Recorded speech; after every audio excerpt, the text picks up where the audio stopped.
और रियली बहुत ज़्यादा सरप्राइजिंग था मुझे कि आप में से एक्सचेंज का एक्चुअल मीनिंग कोई भी नहीं बता पाया कि एक्सचेंज को हम किस तरीके से यूटिलाइज करते हैं, परिवर्तन योगा। अब आप इसको पूरे क्लास को ध्यान से अटेंड करिएगा, ठीक है? कुछ लिखिएगा चाहे मत लिखिएगा, वो मैं आपको पीडीएफ प्रोवाइड कर दूंगा, मगर ध्यान से सुनिएगा। इसके अंदर मैं आपको ऐसी बातें बताने वाला हूँ जो कि जनरली आप उसको मिस करते हो। क्वेश्चन सबसे पहला अराइज होता है कि एक्सचेंज होता क्या है, परिवर्तन योग क्या होता है। तो वो आप में सभी को पता है, एक प्लेनेट की राशि में दूसरा और दूसरे की राशि में पहला आकर बैठ जाए, लाइक शनि की राशि में गुरु और गुरु की राशि में शनि आ जाए तो उसे हम एक्सचेंज बोलेंगे। मंगल की राशि में शुक्र और शुक्र की राशि में मंगल आ जाए तो उसे एक्सचेंज बोलेंगे। जैसे डायग्राम दिख रहा है यहाँ पर, शनि की राशि 10 है, उसमें गुरु आ गया, और गुरु की राशि 12 में शनि आ गया, एक्सचेंज हो गया। ये आप देखिए, शुक्र की राशि में मरकरी आ गया और मरकरी की राशि में शुक्र आ गया, एक्सचेंज हो गया। यहाँ पर चंद्रमा की राशि में सन आ गया और सन की राशि में 5 में मून आ गया, ये एक्सचेंज हो गया। तो इसको हम एक्सचेंज बोलते हैं, परिवर्तन योग बोलते हैं। परिवर्तन में आप सोच रहे होंगे कि केवल राशि का रोल होता है। अभी जैसे मैंने आपसे पूछा तो आपने कहा कि जी राशि का ही रोल होता है। अब यहीं पर हम गलती करते हैं, इसीलिए हम कहते हैं कि हम सारा जो ज़्यादातर आप इंस्टीट्यूट्स में पढ़ते हो, यहाँ पर भी एग्जाम पर आप फोकस करोगे तो काम नहीं चलेगा। आपको रियल एस्ट्रोलॉजी सीखनी है। अब ध्यान देना, मैं इसमें बहुत ही इंपॉर्टेंट बात बता रहा हूँ। एक्सचेंज का एक सिंपल सा नियम यह होता है कि जब दो प्लेनेट एक दूसरे से एक्सचेंज में हो तो वो ऐसे बिहेव करते हैं जैसे कि वो अपनी ही राशि में बैठे हुए हैं।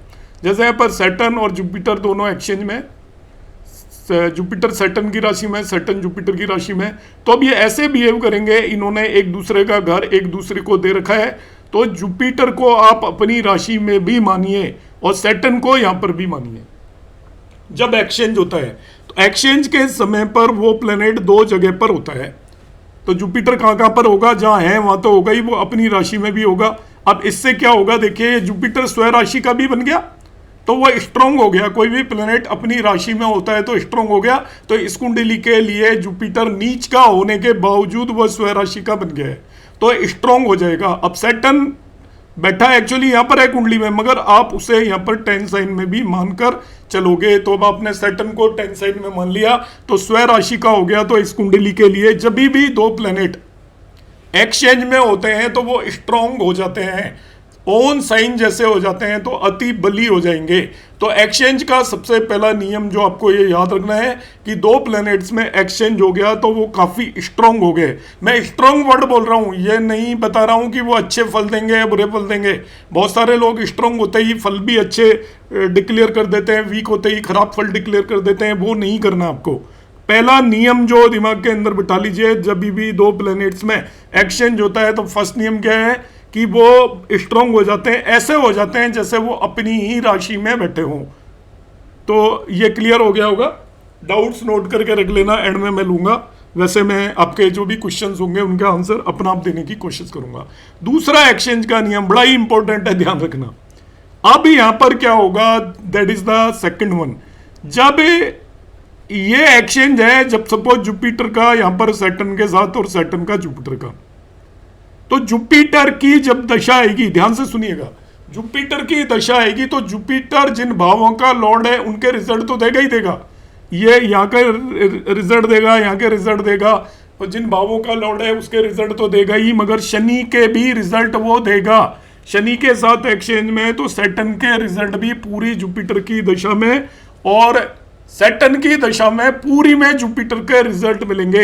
एग्जाम्पल के लिए, यदि किसी व्यक्ति की जब जुपिटर की दशा आएगी बाय द वेस की, तो जुपिटर की 16 साल की दशा होती है, उसके बाद शनि की होती है लगातार।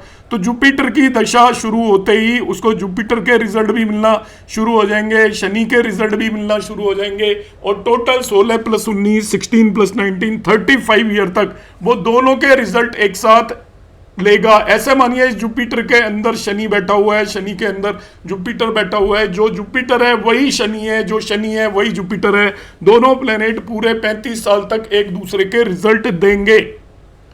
और एक बहुत ही इंपॉर्टेंट बात जिसे आपने ध्यान रखना है कि 35 साल तक एक दूसरे के रिजल्ट देंगे। अब आपकी कोई भी दशा या अंतरदशा चल रही, महादशा चल रही है, उनमें से आप देखोगे ये दोनों जब एक्सचेंज है ये बहुत ही ज़्यादा इंपॉर्टेंट हो जाता है, क्योंकि आप देखोगे किसी न किसी की अंतर्दशा है, प्रत्यंतरदशा चल रही होगी। सपोज जुपिटर की अंतर्दशा आ गई तो उसके बाद सैटर्न की अंतर्दशा आएगी, तो उतने साल तक वो वीनस की दशा में भी एक साथ दोनों रिजल्ट देंगे। या फिर सपोज एक की प्रत्यंतर दशा आ गई या दूसरे की आ गई, तो उतने समय तक वो लगातार रिजल्ट देते रहते हैं। तो जब भी कुंडली में दो ग्रहों का एक्सचेंज होता है तो वो आपके सभी ग्रहों से ज्यादा इंपॉर्टेंट हो जाते हैं, क्योंकि वो हमेशा आपके रिजल्ट को इंटरफेयर करते रहेंगे। क्योंकि किसी न किसी की कोई न कोई दशा उन दोनों में से चल रही होगी हमेशा। आप यदि सूक्ष्म दशा तक जाएं तो सूक्ष्म दशा या प्रत्यंतर दशा या अंतर दशा किसी एक की चल रही होगी, मगर दूसरे के भी आपको लगातार रिजल्ट मिलेंगे। तब इन दोनों को आप एक जैसा मानकर चलोगे। ऐसा मानोगे जैसे जुपिटर की दशा है तब शनि की भी दशा है, और जब सैटर्न की दशा है तो जुपिटर की दशा है। मैं क्लियर कट वर्ड में यहाँ पर बोल रहा हूँ। यहाँ पर सपोज देखिए मरकरी और वीनस का एक्सचेंज है, तो जब मरकरी की दशा होगी तो आपको वीनस के भी रिजल्ट मिलेंगे, और वीनस की दशा होगी तो मरकरी के भी पूरे रिजल्ट मिलेंगे, और ये दोनों अति बली हो जाते हैं। तो जब दो प्लेनेट एक्सचेंज कर लेते हैं तो वो स्वयं राशि या स्ट्रॉन्ग हो जाते हैं, पहला नियम ये याद रखना है। और वो पूरी अपनी दशा में दूसरा प्लेनेट भी अपने रिजल्ट देगा। तो कंप्लीट दो प्लेनेट की दशा मानकर चलिए जब एक्सचेंज वाले प्लेनेट की दशा होती है। मगर इसमें एक जो दूसरा नियम है उसको बड़ा ध्यान से आपने सोचना है और इसको याद रखना है, जिसे आप सब लोग बुला चुके थे। मैंने अभी आपसे पूछा था, आप में से किसी ने आंसर नहीं किया था। देखिए क्या है ये, अब एक्सचेंज किस किस के बीच में है ये आपको बड़ा ध्यान देना है। देखिए जुपिटर इज नॉट ओनली लग्न लॉर्ड के साथ ये 10th लॉर्ड भी है। भाव की इंपॉर्टेंस बता रहा हूं। सैटर्न आपका 11th एंड 12th लॉर्ड भी है। अब यहां पर सैटर्न और जुपिटर के बीच में एक्सचेंज है, तो कौन से लॉर्ड के बीच में एक्सचेंज है ये अब आपको नोटिस करना है, क्योंकि इसके जो फल हैं और रिजल्ट है वो इसी बात पर डिपेंड करेंगे कि ये किन किन भावों के लॉर्ड हैं, और उसी हिसाब से इनके अच्छे और बुरे फलों की बात करेंगे। क्योंकि अभी तक तो मैंने ये कहा था कि ये दोनों बली हो जाते हैं, एक दूसरे के रिजल्ट देते हैं, मगर कैसे रिजल्ट देंगे वो अब इस बात पर भी डिपेंड करेगा कि आपका जो एक्सचेंज में है वो किन भावों के लॉर्ड बनकर वो एक्सचेंज कर रहे हैं।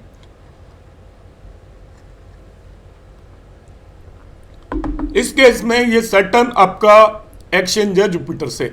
वैसे कहा जाए तो इस कुंडली में सैटर्न आपका 11th और 12th लॉर्ड है, जुपिटर 10th और लग्न लॉर्ड है। मगर ये एक्सचेंज एक्चुअली, क्योंकि अब जो एक्सचेंज किन किन भावों में हो रहा है यहां पे भावों की इंपॉर्टेंस हो जाती है, जबकि एक्सचेंज में लोग भावों को ध्यान नहीं देते। अब ये जो एक्सचेंज हो रहा है वो हो रहा है आपका भाव लग्न और 11वें भाव में। अब यहां पर एक्सचेंज में आप सैटर्न को 12th लॉर्ड नहीं मानोगे, ये आप एक्सचेंज मानोगे 11th लॉर्ड का लग्न लॉर्ड से। हालांकि Saturn itself is 11th and 12th Lord, Jupiter is 10th and लग्न लॉर्ड, मगर जब ये एक्सचेंज माना जाएगा तो ये सैटर्न और जुपिटर का एक्सचेंज की बजाय अब आप इसे बोलना शुरू करिए, it is exchange between 11th Lord and लग्न लॉर्ड। अब आपकी जुपिटर की जब दशा होगी तो आपको मेन कौन कौन से रिजल्ट मिलेंगे। अब देखिए माइन्यूट डिटेल बता रहा हूं मैं आपको। 11th लॉर्ड 11th हाउस के रिजल्ट आपको मिलने पूरी तरीके से कंप्लीट, लग्न के रिजल्ट मिलने पूरी तरीके से कंप्लीट। मेनली फर्दर जुपिटर की दशा आ रही है तो वो अपने भाव के रिजल्ट भी देगा और सैटर्न के भावों के भी रिजल्ट देगा। मगर ये एक्सचेंज किसके बीच में माना जाएगा, एक्सचेंज माना जाएगा 11वें भाव में और लग्न में। जब 11वें और लग्न के बीच में एक्सचेंज होगा तो कुछ और रिजल्ट मिलेंगे। यदि आपका जुपिटर और सैटर्न ऐसे बैठे होते हैं, ध्यान से समझिए इसको, थोड़ा सा कॉम्प्लिकेटेड है मगर मैं आपको समझाने की कोशिश कर रहा हूं, और कोई ये बताएगा नहीं आपको पता भी नहीं है। देखिए तो देखिए यहां पर सैटर्न और जुपिटर का ये यहां पर एक्सचेंज है, अभी भी एक्सचेंज है, मगर now this exchange will be considered as exchange between the 10th and 12th lord. अब इसके रिजल्ट आपको खराब मिलेंगे। पहले वाले एक्सचेंज के रिजल्ट आपको, ये सैटर्न जुपिटर एक्सचेंज है, ये भी जुपिटर सैटर्न एक्सचेंज है, मगर जब 11th लॉर्ड और लग्न लॉर्ड हम जब इन्हें मान रहे थे तो इसके रिजल्ट आपको बहुत बेहतरीन मिलने वाले थे। ये आपकी लाइफ बना देगी। यदि जुपिटर की दशा आएगी तो 35 साल तक आपके लग्न लॉर्ड और 11th लॉर्ड की तरह ये बिहेव करेंगे और आपको बहुत ही अच्छे रिजल्ट मिलने वाले हैं। मगर in this one particular case ये कुछ अलग तरीके के रिजल्ट मिलेंगे। तो इस चीज को आप माइंड में क्लियर कर लीजिए कि वो प्लेनेट किन किन भावों में बैठकर एक्सचेंज कर रहे हैं, क्योंकि वहां पर उनकी राशियां तो होंगी तो उन भावों के लॉर्ड का एक्सचेंज वो माना जाएगा। उसका रीजन क्या है अभी मैं बताऊंगा कि परिवर्तन से 3 तरीके के योग बनते हैं। अब मैं समझाता हूं क्या योग है। परिवर्तन योग है when two planet exchange houses, they gain strength and behave as if they are in their own house. There are 3 categories, 3 category. पहला योग होता है महायोग। इसको महायोग इसलिए बोलते हैं, ये महान बना देगा, आपकी जिंदगी बना देगा ये योग, इसलिए इसको महायोग बोलते हैं। और इसमें बाकी 2 लोग योग नेगेटिव है, हर एक्सचेंज बढ़िया नहीं होता।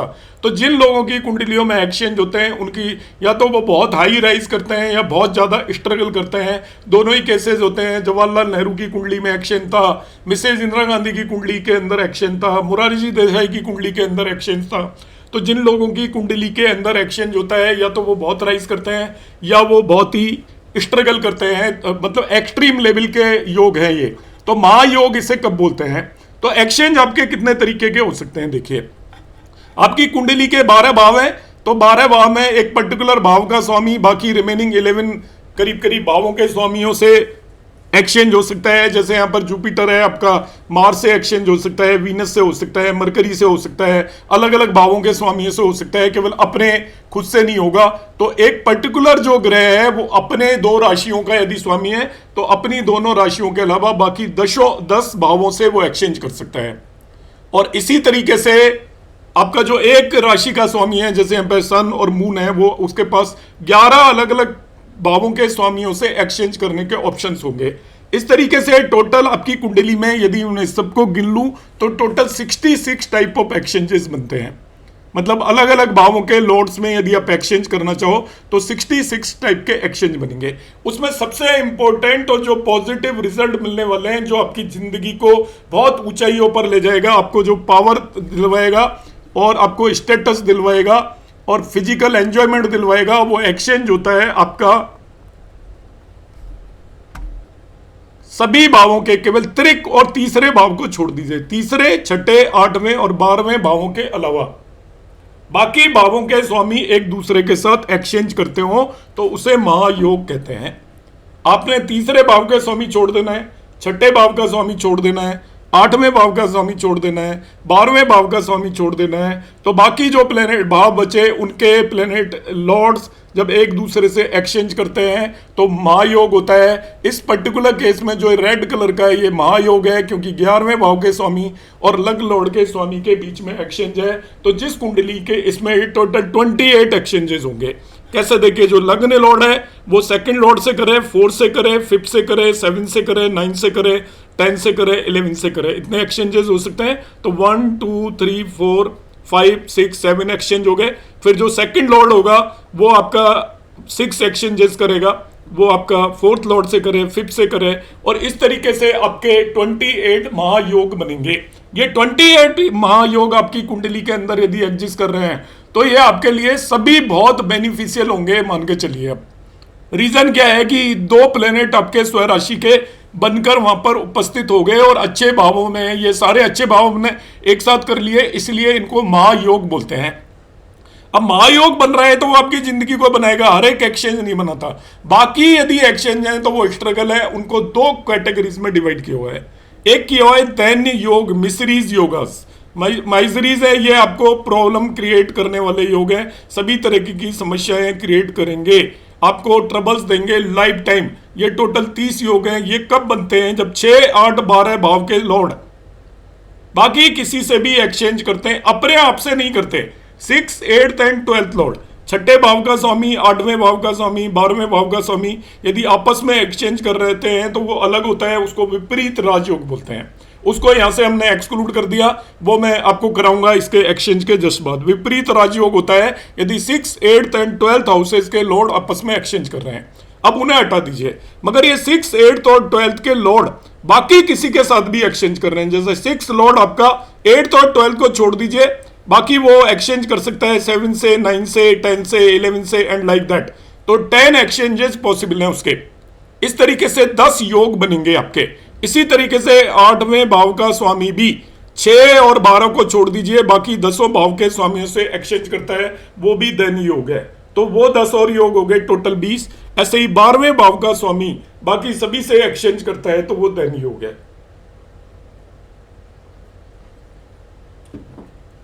30 दैन्य योग हो गए। अब ये सैटर्न जुपिटर है, जो मेरा आपने मेन पॉइंट पकड़ना है वो ये पकड़ना है, बाकी तो आपको हर कोई पढ़ा देगा, आपने पढ़ भी रखा होगा। ये सैटर्न और जुपिटर एक्सचेंज है, दिस इज नॉट धन योग, ये महायोग है, मगर ये Saturn Jupiter exchange, now this is a धन योग। 12th लॉर्ड का आपके 10th लॉर्ड से एक्सचेंज है, ये धन योग है। ये आपका यहां पर देखिए, ये सन और मून का एक्सचेंज धन योग है। ये आपको लाइफ के अंदर ट्रबल देगा, कंटिन्यूसली ट्रबल देगा। आपका 6th लॉर्ड का आपके 5th लॉर्ड के साथ एक्सचेंज हो गया, तो 6th लॉर्ड से 8th लॉर्ड से, यदि 12th लॉर्ड से एक्सचेंज है तो वो आपको ट्रबल्स देगा। तो बहुत सारे लोग खुश होते हैं एक्सचेंज हो रखा है। आप देखिए ना किससे एक्सचेंज हो रखा है, और इसको जरूर समझिएगा जो है मैंने कंसेप्ट आपको बताया। तो इस तरीके से 30 दैन योग है, नाम से ही पता चल रहा है वो दैन्य क्रिएट करेंगे आपको, मतलब आपके लाइफ के अंदर ट्रबल्स लेकर आए हुए हैं। तो जब एक्सचेंज होता है तो देखिए बली होकर ट्रबल दे रहे हैं। ये दोनों स्वय राशि की तरह बिहेव कर रहे हैं, ये दोनों स्वय राशि की तरह बिहेव कर रहे हैं। अब स्वय राशि की तरह बिहेव कर रहे हैं और दैन योग बना रहे हैं, तो ये एक आपका दोनों 12th लॉर्ड की तरह एक्ट कर रहे हैं, मान लो आप। तो ये जो भी ट्रबल देंगे बहुत लंबे समय तक आपको देने वाले हैं, लॉसेस देंगे लंबे समय तक देने वाले हैं। ये दोनों 6th लॉर्ड की तरह भी बिहेव करेंगे पूरी तरीके से। तो ये आपका जब भी इनकी दशा अंतरदशा आएगी, चाहे मून की आ जाए या सन की आ जाए, स्वय राशि का होकर 6th लॉर्ड के रिजल्ट वो देने वाले हैं आपको। तो जो कुछ पॉजिटिव रिजल्ट मिलते हैं वो तो मिलेंगे, मगर नेगेटिव रिजल्ट आपको बहुत स्ट्रांगली मिलेंगे, इसलिए इसे धन योग बोलते हैं। तीसरा जो यहां पर योग होता है खल योग, वो 3rd लॉर्ड के लिए डिफाइन किया हुआ है। यदि आपकी कुंडली का 3rd लॉर्ड, महायोग में देखिए हमने तीसरा, छठा, 8वां, 12वां भाव हटा दिया था, तो तीसरे, छठे, 8वें, 12वें भाव के एक्सचेंजों को 2 कैटेगरी में डिवाइड किया हुआ है। 6, 8 और 12 भाव के स्वामी जब किसी से भी एक्सचेंज करते हैं उन्हें हम धन योग बोलते हैं, और तीसरे भाव के स्वामी का जब एक्सचेंज होगा वो होता है खल योग। जैसे यहाँ पे 3rd लॉर्ड का एक्सचेंज हो गया, ये खली हो गए, ये भी आपकी लाइफ के अंदर सभी तरीके की प्रॉब्लम्स लेकर आएगा। तो ये आपके टोटल यहां पर 8 योग होंगे। कैसे होंगे? 3rd लॉर्ड का आपका एक्सचेंज 6, 8, 12 के अलावा किसी से भी हो जाए, तो 3rd लॉर्ड का एक्सचेंज आपका 4th लॉर्ड से, 5th लॉर्ड से, 7 से, 9 से, 10 से, 11 से, लग्न से और 2nd से होगा। 6, 8, 12 के स्वामी को हटा दीजिए तो आपके पास टोटल 8 योग मिलने वाले हैं। तो इस तरीके से ये 8 खली योग होंगे। ये भी योग यदि आपकी कुंडली में एग्जिस्ट करते हैं तो वो आपकी लाइफ के अंदर प्रॉब्लम्स क्रिएट करेंगे। तो जो एक्सचेंजेस होते हैं, एक्सचेंज योग आपकी जिंदगी के अंदर रिमार्केबल चेंजेस लेकर आते हैं। ऐसे रिजल्ट होते हैं उनके जो आपको दिखेंगे और बहुत लंबे समय तक दिखेंगे, क्योंकि जब भी 2 प्लेनेट राशि परिवर्तित करते हैं तो स्वय राशि के बन जाते हैं, ऐसे बिहेव करेंगे जैसे अपनी राशि में है, और दोनों एक दूसरे की दशाओं में एक दूसरे के अपने भी रिजल्ट देंगे और दूसरे प्लेनेट के भी रिजल्ट देंगे। उस दशा को आप 2 प्लेनेट की दशा मानकर चलें और दोनों के आपको कंप्लीट रिजल्ट मिलेंगे। तो यदि आपके एक्सचेंज में महायोग फॉर्म हो रहा है तो आपकी लाइफ के अंदर वो आमूलचूल परिवर्तन कर देंगे, पॉजिटिव वे में आपकी लाइफ के अंदर आपको सफलता की सीढ़ी प्रोवाइड कर देंगे। मगर यदि वो दैन योग या आपका खल योग बना रहे हैं तो वो लाइफ के अंदर डेफिनेटली बहुत स्ट्रॉन्ग स्ट्रगल आपको प्रोवाइड करेंगे। तो ये मैंने आपको यहाँ पर परिवर्तन योग से रिलेटेड बता दिया। कोई डाउट हो तो आप पूछ लेना। विपरीत राजयोग को कंप्लीट करके फिर मैं आपका डाउट्स लूंगा।